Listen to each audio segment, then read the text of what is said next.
la temperatura se desplomó. Los pájaros caían muertos del cielo por el frío que hacía. Las tormentas gélidas se multiplicaron y nevó en julio. La Tierra se vio sumida en una era glacial. Fue una situación desastrosa. Pero no se trata de la glaciación de hace 15.000 años, cuando vivían los mamuts peludos. Se trata de una época distinta del frío cataclísmico que comenzó hace solo 7 siglos. Un periodo que se conoció como la Pequeña Edad de Hielo. Algunas personas murieron congeladas a principios de septiembre. Era un suceso extraordinario. De los siglos XIV a XIX, la Pequeña Edad de Hielo se cebó en la humanidad. Millones de personas fallecieron por la reacción en cadena que desató el frío en la civilización. Los sufrimientos fueron espeluznantes. Parecía que el clima conspiraba para destruir a la gente. ¿Podría repetirse de nuevo? Algunos de mis compañeros creen que podríamos caer en un periodo de brusco enfriamiento en cuestión de décadas. ¿Una nueva glaciación sembraría el caos? Resulta plausible que en esas condiciones se utilizasen armas nucleares. ¿Es el pasado una ventana que muestra nuestro futuro? ¿Cuál es la cruda y fría realidad de la gran glaciación más reciente de nuestra historia?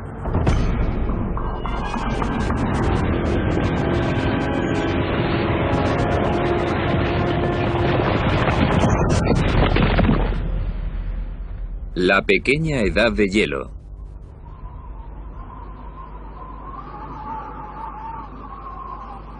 En verano de 1653, en lo alto de los Alpes franceses, un monstruo se arrastraba hacia la aldea indefensa de Natashe.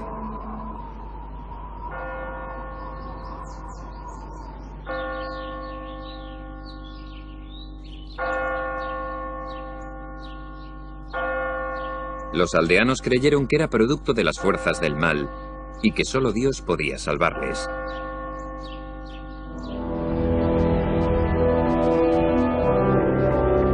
Un contingente de sacerdotes, armados solo con agua bendita, partió para enfrentarse al monstruo cara a cara.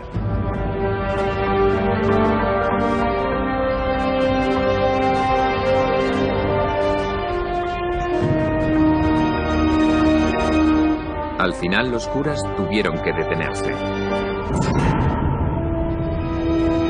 Ante ellos se alzaba el objeto del terror de los aldeanos: un titánico río de hielo.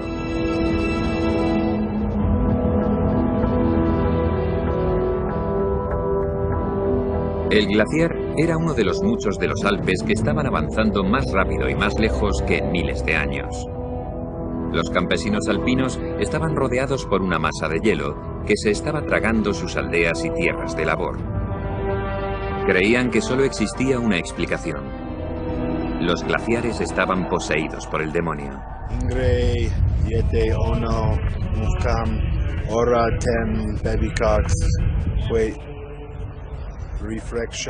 Los sacerdotes vertieron agua bendita y realizaron el rito del exorcismo.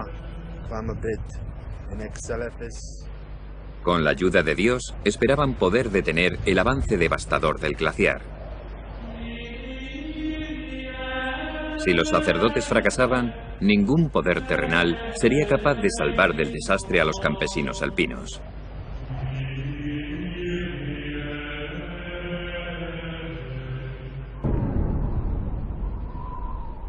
Aquel gélido día, nadie tenía ni la más remota idea de que los glaciares que les amenazaban no eran más que una pieza del rompecabezas climático que se mantuvo entre los siglos XIV y XIX. Fue una época que ahora se conoce como la Pequeña Edad de Hielo. Sus efectos fueron mucho menos pronunciados que los de la última gran edad de hielo que había concluido unos 10.000 años antes, cuando el 30% del planeta estaba cubierto de hielo. Aún así, su impacto en muchas partes del mundo fue devastador. El refrescamiento de la pequeña edad de hielo supuso una bajada de unos 2 o 3 grados por debajo de la temperatura media de la actualidad. Puede que no parezca mucho, pero si lo viviéramos en la edad moderna, tendría un grave impacto en nuestras vidas. Sin embargo, fue más un periodo de volatilidad climática extrema que de frío constante. La pequeña edad de hielo fue una época de cambios climáticos muy volátiles, mezclados sin ningún tipo de lógica o ciclo. No se podían predecir. Fueron cambios modestos comparados con las cosas que se observan en los registros geológicos. Pero gracias a los relatos históricos, sabemos que bastaron para afectar a la sociedad. La pequeña edad de hielo cambió el mundo de forma que ahora nos parecería una fantasía.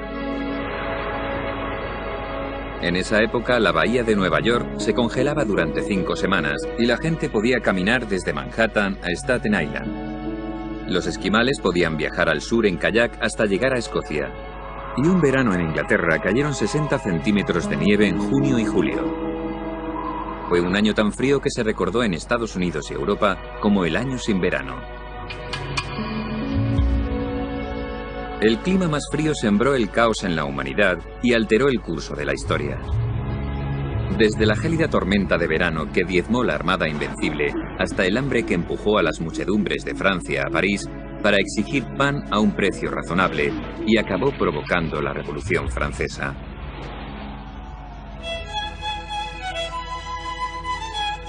Si una teoría reciente es cierta, la pequeña edad de hielo ayudó a producir el sonido exquisito de los violines Stradivarius. También resulta sorprendente que la pequeña edad de hielo es la razón por la que los norteamericanos de hoy beben 11 veces más cerveza que vino.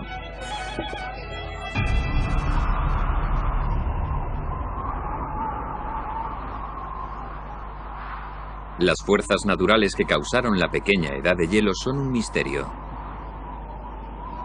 Los climatólogos están decididos a desentrañarlas porque creen que no se trató de un acontecimiento aislado, sino que forma parte de un ciclo recurrente.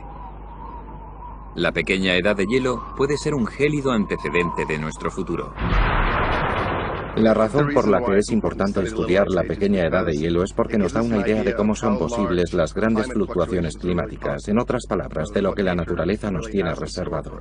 Si nos hacemos una idea de cómo fueron las grandes variaciones climáticas del pasado, nos haremos una idea de lo que será posible en el futuro. A pesar de todo nuestro poderío tecnológico, no podemos controlar el clima. Y la pequeña edad de hielo nos ofrece una perspectiva fascinante del mito de que el clima no cambia. Sí que cambia, y es un peligro para nosotros ignorar esos cambios.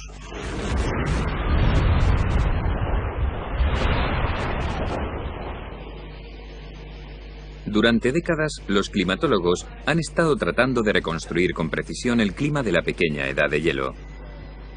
Sus avances han sido limitados porque los datos instrumentales fiables como la medición de la temperatura y la pluviosidad se remontan a apenas hace 2 siglos. Pero a través del tiempo, la propia Tierra ha conservado pistas valiosas sobre la historia climática. Es un registro natural que ahora está proporcionando a los científicos una información revolucionaria. Uno de los archivos más ricos se encuentra a varios kilómetros bajo la superficie de los océanos mundiales. Los científicos han obtenido miles de muestras de las capas de sedimento del lecho marino. Cada 5 o 10 centímetros representan 1000 años de acumulación. Empotrados en las muestras hay restos fosilizados de criaturas microscópicas que han ayudado a los científicos a determinar las temperaturas globales durante la pequeña edad de hielo. Sabemos que en el océano existen unas 26 especies de esos organismos. Una sola muestra puede contener esas 26 especies, pero la cantidad que aparece de cada especie es distinta. Sabemos que unas prefieren vivir en zonas frías y otras en zonas cálidas. Podemos decir que a unas les gusta el frío y a otras el calor. Y resulta que el ratio entre amantes del frío y amantes del calor está directamente relacionado con la temperatura. Así que solo tenemos que calcular el porcentaje relativo entre amantes del calor y amantes del frío para obtener una temperatura. Las muestras de sedimento han sido un valioso recurso para ayudar a los científicos a determinar que durante la pequeña edad de hielo, la temperatura media era entre 2 y 3 grados más baja que en la actualidad. Aparentemente, el cambio apenas afectó a la Tierra. Pero los climatólogos han descubierto que las poblaciones humanas son vulnerables incluso a los menores descensos de temperatura.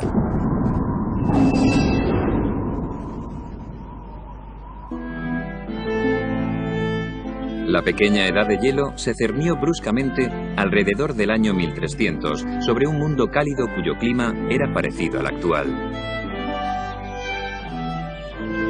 En Europa la sociedad se había reordenado tras la caída del Imperio Romano y la tumultuosa Edad Oscura. Era la época del feudalismo, cuando la mayor parte de la gente sobrevivía comiendo lo que sacaba de la tierra propiedad de la nobleza medieval. Fue la época que presenció el surgimiento de los centros urbanos, el crecimiento del comercio y el fortalecimiento de la institución más poderosa de la sociedad, la Iglesia Católica. Durante unos 400 años, entre los años 900 y 1300, el mundo había gozado de un clima entre 4 y 7 grados más cálido que el de la fría y lóbrega Edad Oscura. Los científicos llaman a esa época el periodo medieval cálido. También lo denominan pequeño óptimo climático, porque coincidió con uno de los mayores incrementos de prosperidad de la civilización. A lo largo del periodo medieval cálido existía la sensación de que las cosas estaban mejorando. La sociedad experimentó una sensación de crecimiento, creatividad y vitalidad. En esa época la gente dependía mucho de la agricultura. Si las cosechas fracasaban, la gente se moría de hambre. Durante el período medieval cálido, las cosechas fueron más fiables y la producción de alimentos se elevó. Los pantanos se secaron, los mosquitos desaparecieron y la malaria se redujo notablemente. Las enfermedades en general se redujeron y la población se multiplicó. Durante el periodo medieval cálido, los campesinos de Europa pasaron de 40 a 60 millones. La población también aumentó en Rusia, China y Norteamérica, y la agricultura se expandió hacia el norte, a regiones que antes eran demasiado frías para el cultivo. Los grandes viticultores de Europa, los franceses, competían con los prósperos viñedos de la repentinamente cálida Gran Bretaña, a unos 500 kilómetros más al norte de los viñedos más septentrionales. Parece ser que el vino que producían era tan bueno que se exportaba a Francia. Y existen documentos en los que los señores franceses se quejan de los vinos ingleses que compiten contra los suyos e intentaron promulgar leyes contra ellos. Cuando el clima cálido se extendió por Europa, su creativa y optimista población se vio dominada por una fiebre constructora sin paralelo. Fueron las generaciones que erigieron la abadía de Westminster, la torre inclinada de Pisa y las magníficas catedrales góticas que continúan impresionándonos. Creo que está claro que ese nuevo estilo de arquitectura que eleva la mirada hacia el cielo cuando caminas por dentro de él está relacionado con el mayor optimismo sobre la humanidad y sobre el potencial humano. Y con una sensación de optimismo mucho mayor sobre la relación entre el hombre y Dios. Sin embargo, en el siglo XIII, la prosperidad y el optimismo se definían de forma distinta que ahora. Incluso en épocas de clima maravilloso y prosperidad, el campesino medieval, el granjero medieval, vivía al borde de la miseria. La esperanza de vida rondaba los 35 o 36 años. La mortalidad infantil era elevadísima. Seguramente 1 de cada 2 niños moría antes de cumplir 1 año. Así que se trataba de un mundo muy duro, y cualquier cambio climático podía ser catastrófico. A pesar de su baja calidad de vida, los europeos afrontaban el futuro con una gran esperanza. Y en la víspera de la pequeña edad de hielo, asumían lo mismo que muchos de nosotros ahora: que el clima que habían conocido durante siglos no cambiaría nunca. Pero pronto descubrieron por las malas que no podían competir con un simple descenso de unos grados de la temperatura.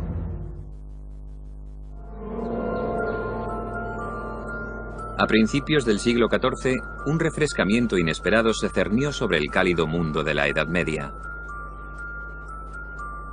Con una velocidad brutal, en el curso de tan solo una década, la temperatura global media se redujo unos 4 grados por debajo de la actual.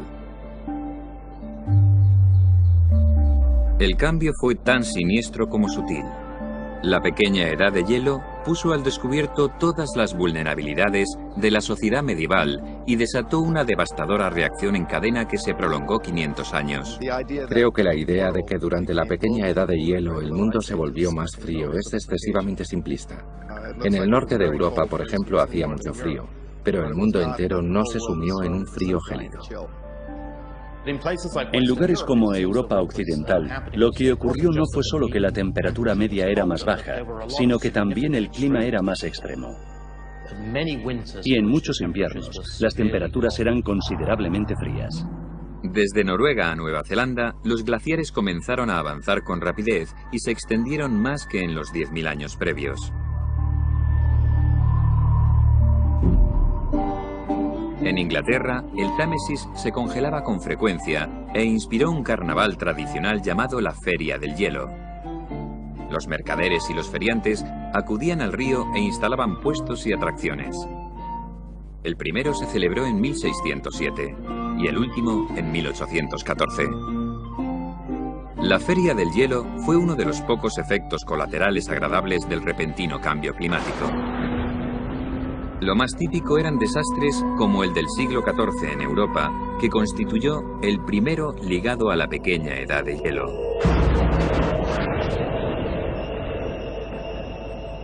En 1315, el clima cambió drásticamente a peor desde los montes Urales, en el corazón de lo que hoy es la Rusia europea, hasta Irlanda. Cuando se plantaron las cosechas, empezó a llover. Y continuó lloviendo y lloviendo sin cesar. Y muchas de las cosechas plantadas en tierras marginales se las llevó el agua por la simple erosión del suelo. Las lluvias torrenciales persistieron durante 5 largos años. La pequeña edad de hielo fue una era no solo de temperaturas más frescas, sino también de tormentas más frecuentes e intensas. En toda Europa, las antiguas tierras fértiles se convirtieron en pozos de barro anegados y plagados de cosechas aplastadas. A la masa de campesinos cuya población se había incrementado durante el periodo medieval cálido, no le quedó nada para comer.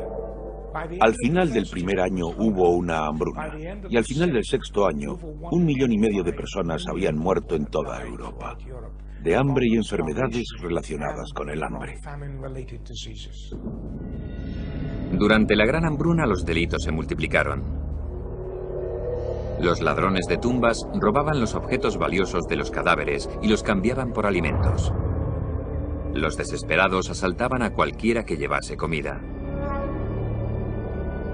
Cuando acabó la crisis, hacia 1320, los traumatizados supervivientes regresaron a su duro trabajo en los campos secos. Pero no supieron entender que la elección de las cosechas que plantaban continuaría haciéndoles peligrosamente vulnerables.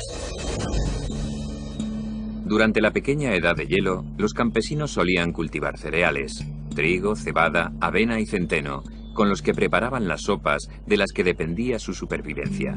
Eran cereales hechos a la medida del clima benigno del periodo medieval cálido, pero sus largos tallos sobre tierra, expuestos a los elementos, los convertían en víctimas fáciles de la pequeña edad de hielo.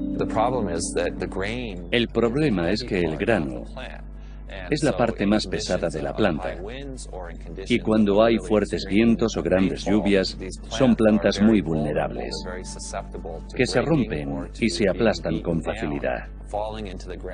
Y si caen al suelo, una vez que el grano entra en contacto con la tierra húmeda, ya no se puede usar. En toda Europa las cosechas fallaron esporádicamente en los siglos venideros. Y una hambruna tras otra produjo una cosecha de muerte. Entre 1371 y 1791, Francia se vio asolada por 111 hambrunas. En 1601, una hambruna mató a 500.000 personas en Rusia. En un mundo en el que había tan poca comida, la mayoría de la gente estaba hambrienta todo el tiempo. En esa época era común que las familias con varios hijos mataran a alguno para reservar comida para los otros. La historia de Hansel y Gretel es muy representativa de esa época de la Edad Media. Los padres que no tenían suficiente para comer llevaban a sus hijos al bosque y los abandonaban para poder alimentarse ellos mismos y a sus otros hijos. La gente no solía morir de hambre, moría de enfermedades relacionadas con el hambre. Los episodios de malnutrición y otras dolencias que se acumularon tras el desastre de 1315 debilitaron a la población y la hicieron más vulnerable a los estallidos de peste bubónica que asolaron Europa en la Edad Media.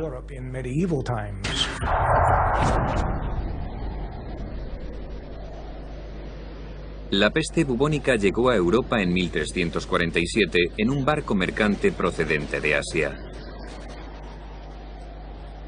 Y durante la pequeña edad de hielo, la que se llamaría Muerte Negra encontró el caldo de cultivo ideal. La peste bubónica empeoró mucho durante la pequeña edad de hielo, porque la gente ya estaba debilitada por la falta de comida.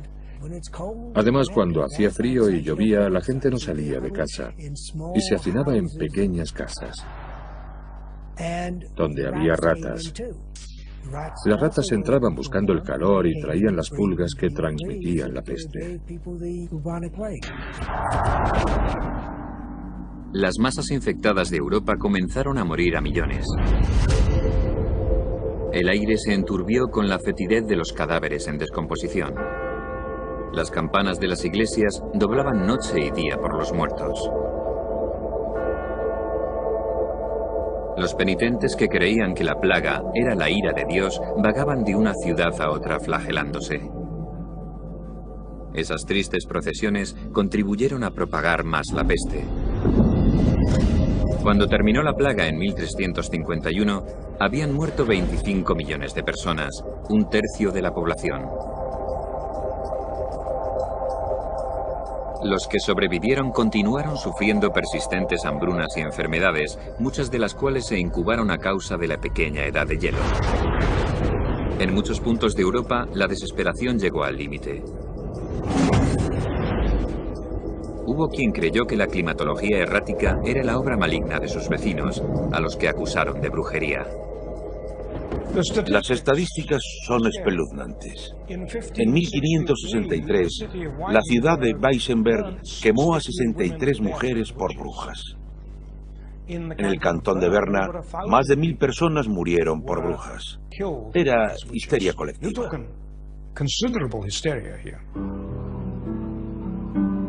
La Iglesia avivaba el frenesí. En 1484, el Papa Inocencio VIII promulgó un decreto en el que culpaba a las brujas del clima frío y destructivo de Europa. En los siglos XIV y XVII, el mal clima y las cazas de brujas fueron de la mano. Según algunos historiadores, unos 50.000 hombres y mujeres acusados de conjurar tormentas diabólicas murieron en la hoguera. La pequeña edad de hielo sembró la muerte y el caos en toda Europa.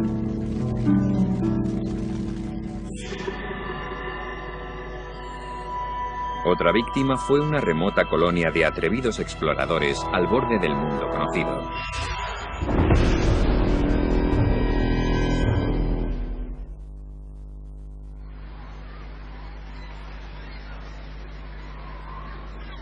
Cuando la pequeña edad de hielo asoló Europa en el siglo XIV, también puso contra las cuerdas a una colonia aislada en el límite de la frontera ártica. Una de las ironías más amargas de la historia es que el pueblo más vulnerable de esa época fue uno que presumía de fuerza y valentía. Desde el siglo X, 4.000 colonos vikingos se habían labrado una vida próspera en las abruptas costas de Groenlandia.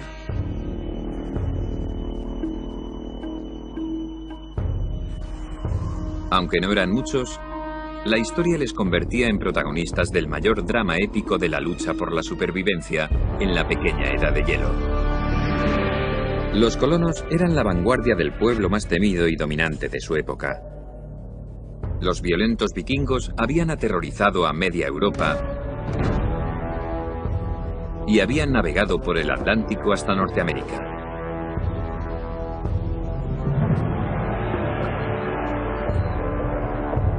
Sus asentamientos de Groenlandia fueron un experimento temerario, precursor de la colonización europea de América 500 años antes de la llegada de Colón. Pero la pequeña edad de hielo puso un gélido fin a su experimento.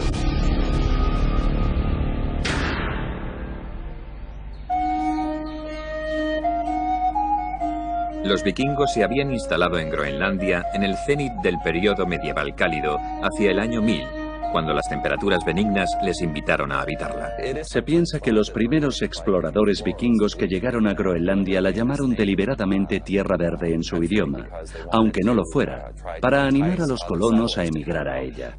Pero es verdad que cuando llegaron se quedaron impresionados por la exuberancia de la vegetación que encontraron en los fiordos por los que navegaron. Así que tal vez el nombre de Tierra Verde en realidad describía bien el paisaje de vegetación verde, incluso con árboles. Cuando los vikingos llegaron a esta zona, se debieron emocionar, porque encontraron grandes zonas de pastos para alimentar al ganado. Y podían subir a las montañas para buscar pastos mejores, porque aquí la hierba es mejor a mayor altura. Debía ser un paraíso para ellos. Los vikingos groenlandeses dependían no solo de su abundante ganado para sobrevivir, sino también de los bancos de bacalao que poblaban las clementes aguas. La temperatura se desplomó. Los pájaros caían muertos del cielo por el frío que hacía. Las tormentas gélidas se multiplicaron y nevó en julio. La Tierra se vio sumida en una era glacial. Fue una situación desastrosa.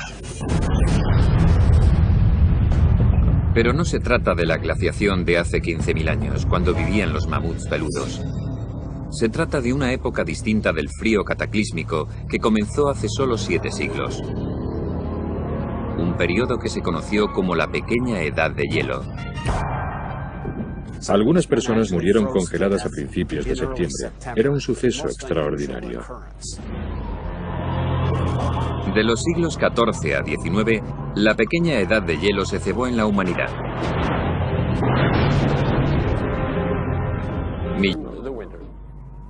Y cuando acababa el invierno, las vacas estaban tan debilitadas por haberlo pasado así, que los granjeros tenían que sacarlas en brazos, como si fueran bebés.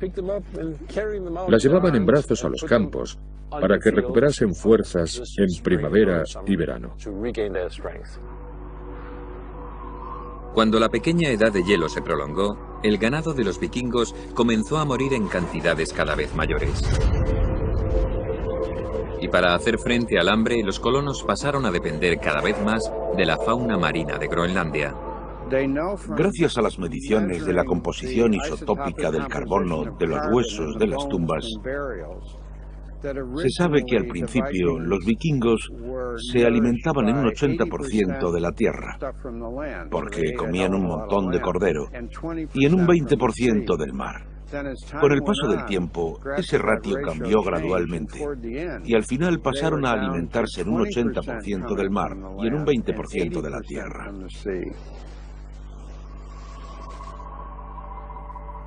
El destino de los vikingos se empeoró cuando las aguas que constituían su única fuente de comida comenzaron a congelarse. Los bancos de bacalao de Groenlandia, sensibles a la temperatura, huyeron de las frígidas costas en busca de mares más cálidos al sur. Los vikingos comenzaron a morir de hambre.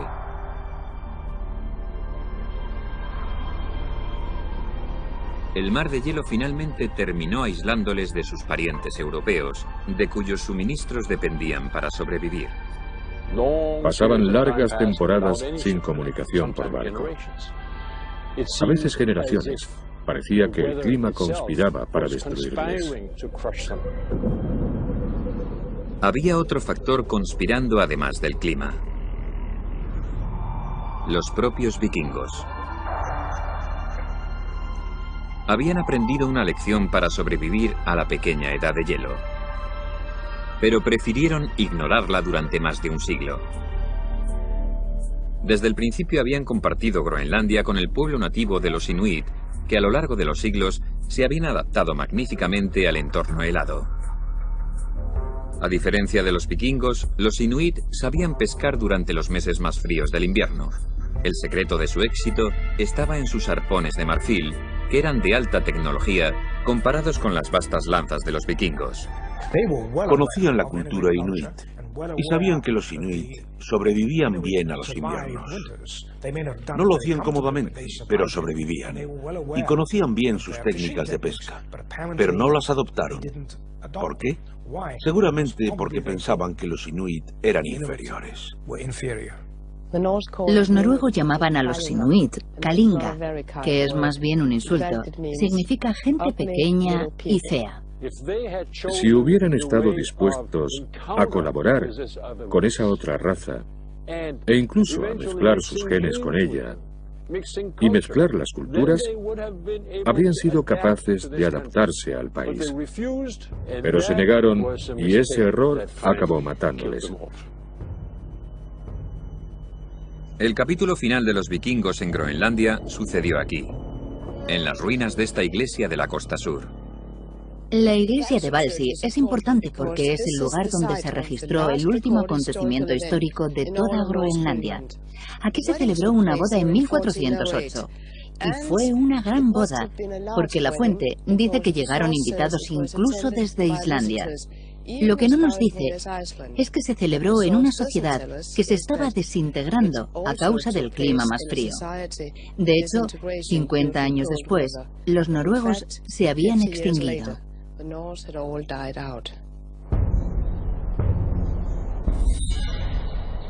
La pequeña edad de hielo acabó con una raza temible famosa por su dureza y por su espíritu invencible.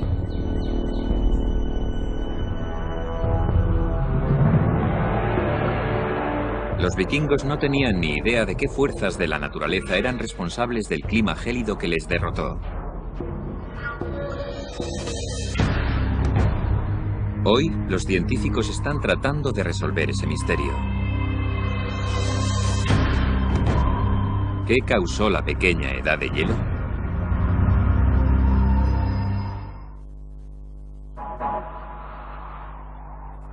Hoy, 700 años después del comienzo de la pequeña edad de hielo, los climatólogos siguen debatiendo qué procesos naturales la desencadenaron. ¿Qué provocó el brusco cambio climático que acabó con los vikingos? ¿Y qué destruyó a millones de personas del mundo medieval?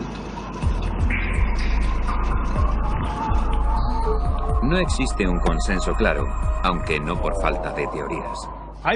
Creo que la causa básica de la pequeña edad de hielo fue que en esa época recibimos menos radiación del Sol. El problema es que la reducción de la radiación del Sol fue muy pequeña y todavía no comprendemos cómo una reducción tan pequeña de la radiación solar pudo causar semejantes cambios climáticos. Durante la pequeña edad de hielo, el calor del Sol se redujo tal vez en un 0,5%, una cantidad muy pequeña. Pero en mi opinión, la lección que aprendimos de la pequeña edad de hielo es que la Tierra es muy sensible a variaciones mínimas. Algunos científicos creen que el Sol es solo parte de la respuesta. Otra pieza del rompecabezas puede encontrarse mucho más cerca de nosotros. Los científicos han descubierto pistas intrigantes en muestras extraídas de los hielos perpetuos de Groenlandia y la Antártida. En el hielo se conservan registros climáticos que se remontan a hace 115.000 años. Los depósitos de azufre de las muestras de hielo indican que durante la pequeña edad de hielo se produjo una media de 5 grandes erupciones volcánicas por siglo. Y cada una de esas erupciones tenía la potencia explosiva de la erupción del Krakatoa de 1883. Hoy rara vez se producen erupciones tan potentes. Una erupción volcánica lanza gases y partículas a la atmósfera. Los gases principales son vapor de agua y dióxido de carbono, que se mezclan con la atmósfera. Pero son los gases de azufre los que hacen que cambie el clima. Si una erupción es lo bastante fuerte, la fumarola que desprende puede llegar a la estratosfera y al reaccionar con el vapor de agua, forma una nube de gotas de ácido sulfúrico, una nube fina y difusa que se puede mantener durante años en la estratosfera. Y esa nube refleja los rayos del sol, los reenvía al espacio y enfría la superficie de la Tierra. Algunos científicos creen que la causa de la pequeña edad de hielo tiene menos que ver con los gases calientes de la capa superior de la atmósfera y más con el agua fría de la profundidad de los océanos. Su teoría se centra en un fenómeno llamado circulación termohalina o cinta transportadora oceánica. La cinta transportadora es un potente flujo de agua templada que traslada el calor a las latitudes del norte. La corriente del Golfo forma parte de esta enorme circulación global de agua. Básicamente es así como funciona. En el trópico, la superficie del mar se calienta por la gran cantidad de sol. Esa agua fluye y se traslada al norte, a la latitud de, por ejemplo, Islandia. Allí es donde están perdiendo calor que se fuga a la atmósfera. Y ese calor se absorbe y se saca del agua. El impulso de la cinta transportadora continúa a medida que el agua se refresca, se vuelve más densa y se hunde. Entonces fluye hacia el sur para mantener el equilibrio con el agua templada, que fluye hacia el norte por la superficie. Algunos científicos creen que la pequeña edad de hielo se produjo cuando las fuerzas naturales interrumpieron ese flujo. Su teoría es que el catalizador fue el flujo de agua dulce del hielo ártico que se había derretido durante el periodo medieval cálido. La razón por la que la gente cree que la adición de agua dulce puede acabar con las corrientes es porque desequilibra la salinidad de la ecuación. Si se añade un montón de agua dulce, la superficie del agua es menos densa y por mucho que se enfríe ya no se hunde. Y si no se hunde, se detiene la corriente. Si la corriente se detuviera, el efecto sobre el clima de la Tierra, especialmente de Europa, sería enorme. El calor ya no se transportaría a la atmósfera del Atlántico Norte y los vientos dominantes del este soplarían aire frío del mar sobre el continente en lugar de aire cálido. Las temperaturas de otra pequeña edad de hielo se tragarían Europa.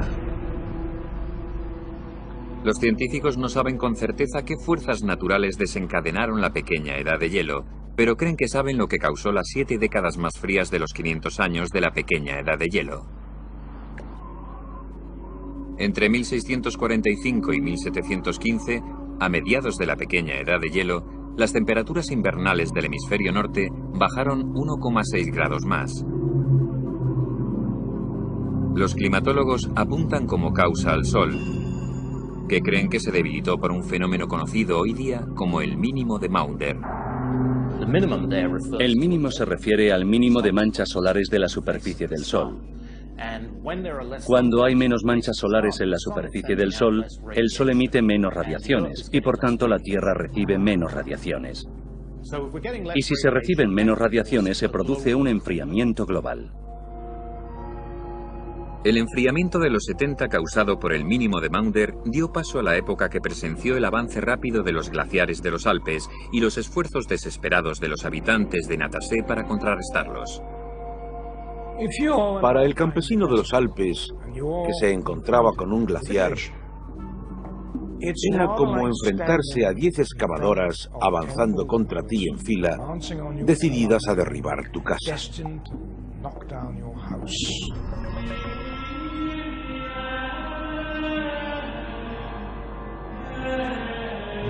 No podía hacer nada, excepto interceder ante Dios para que lo detuviera.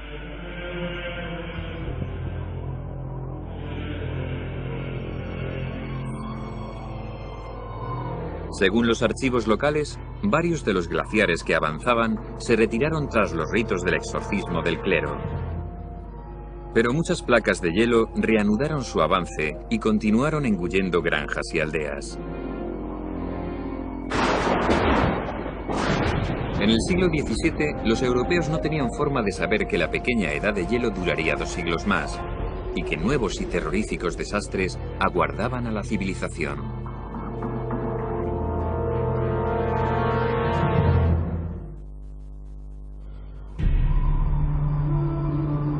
En el siglo XVII, la pequeña edad de hielo continuó su ataque implacable a las gentes de Europa. Década tras década, el frío destruyó muchas de las vulnerables cosechas de cereales de las que dependían para sobrevivir. El ciclo letal de hambruna se mantuvo.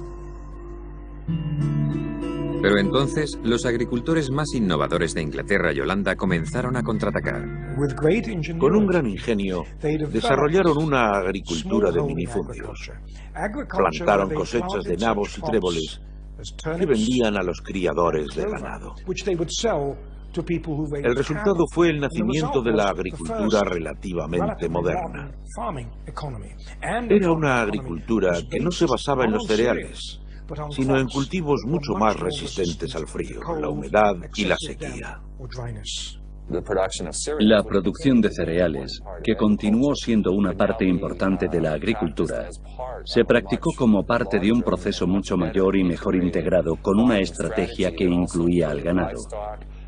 El aumento de la cría de ganado incrementó la producción de abono para sostener y mejorar la productividad de los campos. Fue un intercambio positivo entre la agricultura de pastoreo y el cultivo tradicional de cereales.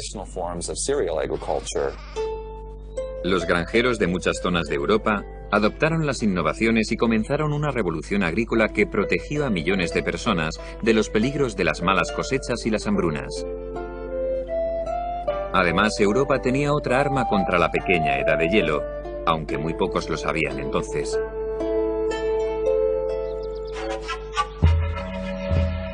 Un siglo antes, en el siglo XVI, los exploradores españoles habían traído una raíz invisible de los Andes peruanos: la patata. El duradero tubérculo podía sobrevivir las frías temperaturas y frecuentes tormentas que seguían azotando los cultivos de los campesinos.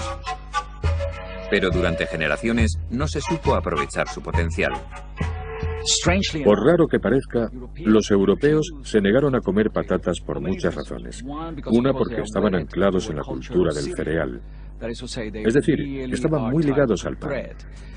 Y la patata era una planta que crecía bajo tierra, cuyas hojas eran venenosas. Estaba cubierta de suciedad. Les resultó muy difícil aceptar la patata. Tanto para reyes como para plebeyos, la patata era la planta del diablo. Muchos hacían caso de las advertencias del clero, que decían que comérsela era pecado. Millones de personas prefirieron pasar hambre que añadirla a su dieta. Lo único que pudo con su resistencia cultural fue una guerra. Durante la Guerra de los 30 años, una guerra horrible que asoló Centro Europa en el siglo XVII, los ejércitos barrieron el continente, quemando aldeas, llevándose a las mujeres y cometiendo todos los horrores que se cometen en las guerras, incluido la destrucción de cosechas. Las cosechas de tallos altos, como la cebada o el centeno, se podían quemar o se podían pisotear con la caballería. Pero las patatas estaban bajo tierra y no se podían quemar. Los campesinos alemanes se dieron cuenta y cambiaron de cultivos en masa. Se dieron cuenta de sus enormes ventajas. Las patatas se convirtieron en un cultivo muy popular en el norte de Europa y salvaron la vida a miles de personas. Las patatas salvaron a muchas zonas de Europa del círculo vicioso de malas cosechas. En el siglo XVII, las hambrunas disminuyeron y la población por fin comenzó a aumentar. Una nación como Francia, sin embargo, no supo adaptarse. Se quiso introducir la patata en la agricultura francesa, pero los campesinos no quisieron ni verla. El rey quiso promocionar la patata y corrió la voz de que la tomaba para cenar. Intentó popularizar el nuevo alimento porque sabía que mejoraría las cosas. Pero los campesinos se negaron. Los campesinos franceses se aferraron ciegamente a la tradición. No solo rechazaron la patata, sino también las innovaciones agrícolas anteriores que habían aportado ingleses y holandeses. Década tras década, vivieron al borde de morir de hambre. En 1789, detonaron una bomba de relojería en una sociedad que ya estaba fracturada por los conflictos políticos. Ese invierno, las heladas y el frío extremo destruyeron las cosechas de cereales del país y empujaron a los campesinos a la revolución. Hizo más frío que nunca. Dos malas cosechas, combinadas con el frío, pusieron a los campesinos en una situación de la que sabían que no saldrían vivos un año más. Tuvieron que recurrir al gobierno, que en ese momento tenía otros problemas y no pudo hacer demasiado por ellos. Fue uno de los grandes factores de la Revolución Francesa. En julio de 1789, manifestaciones de campesinos recorrieron campos y ciudades con horcas y mosquetes, aterrorizando a la aristocracia. El caos se sumó a los disturbios políticos que ya consumían a la nación.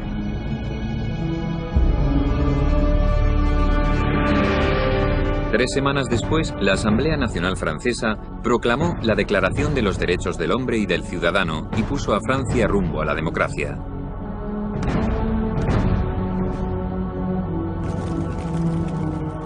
Tras jugar un papel importante en la historia de Francia, la pequeña edad de hielo impactó con fuerza devastadora sobre Irlanda. Fue en 1845.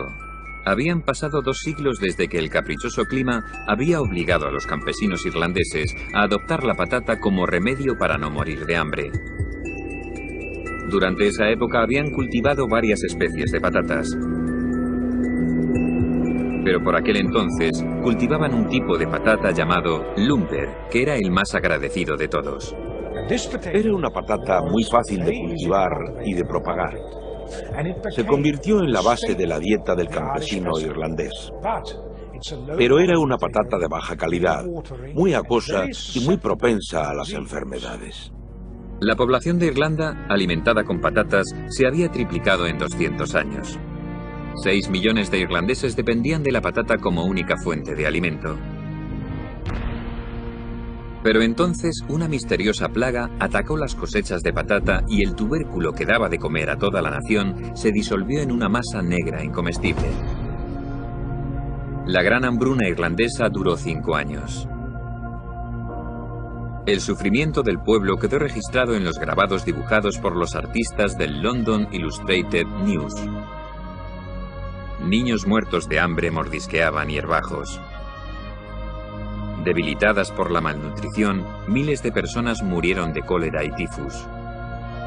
Madres moribundas con hijos muertos en brazos pedían limosna para comprar féretros. El sufrimiento fue espeluznante. Hay historias de cadáveres tirados en la calle sin enterrar, en las aldeas, devorados por las ratas. La gente se encontraba personas dentro de las casas, tumbadas en la cama, demasiado débiles para moverse, porque se estaban muriendo de hambre o de disentería. Cuando terminó la gran hambruna irlandesa en 1851, la destrucción había sido incalculable. Se estima, y es un cálculo conservador, que 1,5 millones de campesinos irlandeses murieron en la gran hambruna. Se conoció como la Gran Muerte. Pero no todas las consecuencias de la pequeña edad de hielo fueron catastróficas. Si una teoría reciente es cierta, puede que ayudase a fabricar uno de los instrumentos musicales más exquisitos.